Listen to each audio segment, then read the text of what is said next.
Em nome do Pai, do Filho e do Espírito Santo. Amém. Reflexão do dia 4 de fevereiro de 2024, quinto domingo do tempo comum, cor litúrgica verde. Santo do dia, São João de Brito, santo português e grande evangelizador na Índia, século XVII. É interessante que São João de Brito morou no Brasil, né? Seus pais foram governadores aqui no Brasil, ainda com o Brasil colônia. E depois da morte dos seus pais, ele entrou aí para uma conversão mais forte, foi sacerdote e foi enviado para a Índia, para evangelizar na Índia. Evangelizou os reis, os governadores da Índia, aqueles que perseguiram. Deixava ele falar, a autoridade se convertia. Mas, numa dessas viagens, quando ele retornou à Índia, tinha um outro governador lá na Índia, uma outra autoridade, que não lhe deixou falar e decapitou, ou melhor, ele degolou São João de Brito, impedindo ele que falasse para que ele não se convertesse. Preferiu matar o santo de Deus. Ó santo sacerdote, exímio missionário e evangelizador, fortalecei e encorajai aqueles que têm a mesma missão de evangelizar os povos mais distantes. Intercedei pelas vocações, a fim de suscitar outros homens e mulheres com a mesma generosidade. Amém. Minha família é santa. Primeira leitura está em Jó, capítulo 7. Essa leitura de Jó, em capítulo 7, de 1 a 7, ela é interessante porque Jó nos faz refletir todo o sentido da vida. Essa vida que nós estamos vivendo é uma vida temporal. Tudo bem, nós temos o reino de Deus que já está no nosso meio, então um pedacinho do céu já está aqui, mas também é um local de sofrimento, é um vale de lágrimas. Então é pura ilusão achar que você vai ter alegria, pura felicidade e realizações nesse mundo material. Não, tudo isso está reservado para o nosso despertar espiritual, quando Jesus em sua glória voltar e nós estaremos com o Senhor novamente diante de Deus, ressuscitados, novo corpo, nova vida, nova terra, novo céu, tudo novo. Como que isso vai acontecer, nós não sabemos, só sabemos que vai acontecer. Jó disse, não é acaso uma luta a vida do homem sobre a terra? Isso é verdade. Seus dias não são como os dias de um mercenário? É outra verdade. Como um escravo suspira pela sombra, como um assalário aguarda sua paga, assim tive por ganho meses de decepção e couberam-me noites de sofrimento. É outra verdade. Nós sofremos muito nesse mundo, são muitas decepções. Se me deito, penso, quando poderei levantar-me? E ao amanhecer espero novamente a tarde e me encho de sofrimento até o anoitecer. Algumas pessoas chamam isso de angústia, depressão, não sei, sofrimento, não consegue dormir, insônia. Isso é natural de uma vida humana. Nós sofremos pelos nossos filhos, nós sofremos pelos nossos irmãos, por nós mesmos, às vezes pelo esposo, pela esposa. O sofrimento é inerente à vida do homem. Como Jó falou, não é acaso uma luta a vida do homem sobre a terra? Outros personagens bíblicos também falaram a mesma coisa que Jó estão falando aí. Meus dias correm mais rápido do que a lançadeira do tear e se consomem sem esperança. Lembro-te que minha vida é apenas um sopro e meus olhos não voltarão a ver felicidade. Palavra do Senhor, graças a Deus. Jó então fala no capítulo 7 de um sofrimento, Jó estava sofrendo, perdeu tudo. Ele não perdeu a esperança, mas lamentava diante de Deus aquela situação. E ele falava, lembra que minha vida é apenas um sopro e meus olhos não voltarão a ver felicidade. Porque ele sabia da brevidade da vida. Mas nós sabemos que no livro de Jó, pela sua perseverança e testemunho a Deus, lhe foi tudo restituído, A graça, tudo restituído. Mas isso não exclui o sofrimento que esse homem sofreu. Isso não exclui toda a angústia, toda a depressão, todo momento de sofrimento. Ele realmente viveu um vale de lágrimas. Agora, também aqui, como eu lembrei logo no início, aqui também está o reino de Deus. Jesus já estabeleceu o reino de Deus quando ele nasceu, quando ele pregou, na sua ressurreição. Então, quando ele sopra o Espírito sobre os apóstolos, o reino de Deus já está no meio de vós. Assim fala o Senhor. E é essa graça de contemplar agora e de vivermos agora a graça de Deus em meio ao sofrimento que nós glorificamos e bendizemos ao Senhor. Amém. É isso que nos fala o Salmo 146. Louvai a Deus, porque Ele é bom e conforta os corações, mesmo daqueles que sofrem. Esse coração desta mãe que sofre agora pelos seus filhos, esse coração sofrido deste pai que sofre agora pela sua casa, né? Esse coração sofrido dos filhos que eles também olham para a sua família, às vezes se despedaçando, mas louvai a Deus, porque Ele é bom e conforta os corações. É o Senhor que conforta os corações despedaçados, assim fala o Salmo de hoje. Ele enfaixa as suas feridas e as cura, fixa o número de todas as estrelas e chama cada um por seu nome. Então, proclame agora o seu nome diante de Jesus, para que o Senhor escute e nos aposentos divinos o seu nome faça eco e que os anjos do Senhor venham em socorro das suas necessidades. Levanta, Senhor, esta casa abalada, abatida pelo sofrimento. Fortaleça, Senhor, fortaleça o coração, o joelho deste pai de família que já se dobra diante de todas as diversidades, principalmente econômicas. Sim, meu Deus, eu quero te entregar agora o coração e a vida desta mãe, para que ela se mantenha firme, intercedendo e orando a Deus na confiança da sua misericórdia. Amém. Na segunda leitura, nós vamos ver Paulo. Paulo fala aos Coríntios, e é interessante como ele fala que não há sentido na vida dele se não for para evangelizar. Ele fala assim, 1 Coríntios capítulo 9. Irmãos, pregar o evangelho para mim não é motivo de glória. É antes uma necessidade para mim, uma necessidade fisiológica, uma necessidade corporal, uma imposição espiritual. Ai de mim se eu não evangelizar. Esse é o nosso lema, lembra? Ai de mim se eu não evangelizar. Se eu exercesse minha função de pregador por iniciativa própria, eu teria direito a salário. É só abrir um canal comercial no YouTube, é só abrir uma igreja aqui e acolá, que as pessoas me pagariam um dízimo para poder proclamar a palavra. Mas não é assim que Paulo vive, ao contrário. Ele fala, mas como a iniciativa não é minha, ou seja, é Deus que me impele a pregar, trata-se de um encargo que me foi confiado. Em que consiste, então, o meu salário?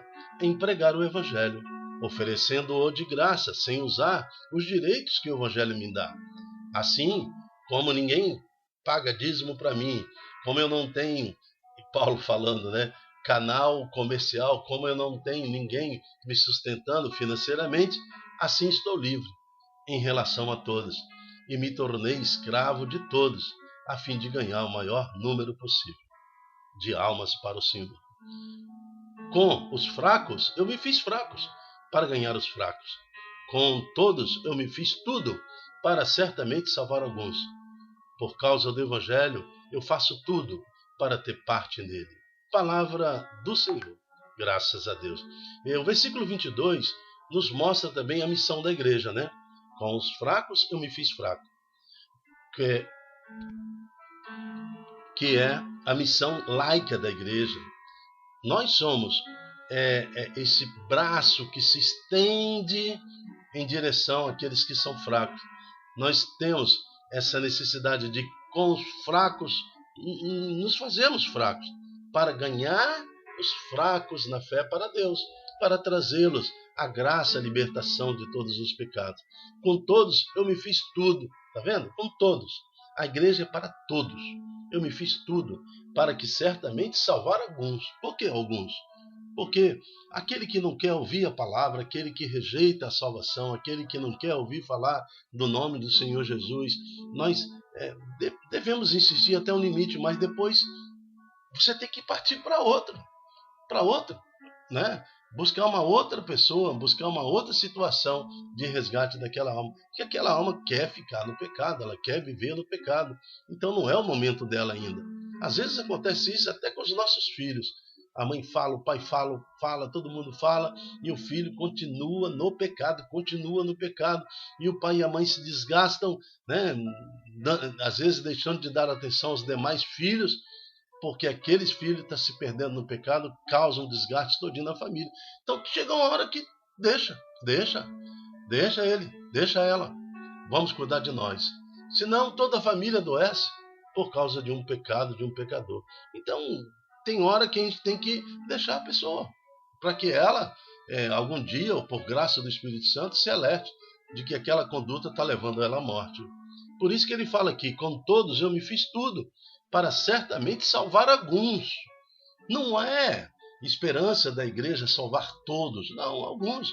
Jesus mesmo fala, Jesus morreu para todos, mas para a salvação de muitos, não é a salvação de todos, porque tem algumas pessoas ainda que geração em geração não aceitarão Jesus. E mesmo com o advento da vinda do Senhor, com a manifestação gloriosa do Senhor, mesmo assim renunciarão ao Jesus Cristo e farão opção pelo inferno, né? Farão opção em viver uma vida sem graça, ou seja, na desgraça eternamente.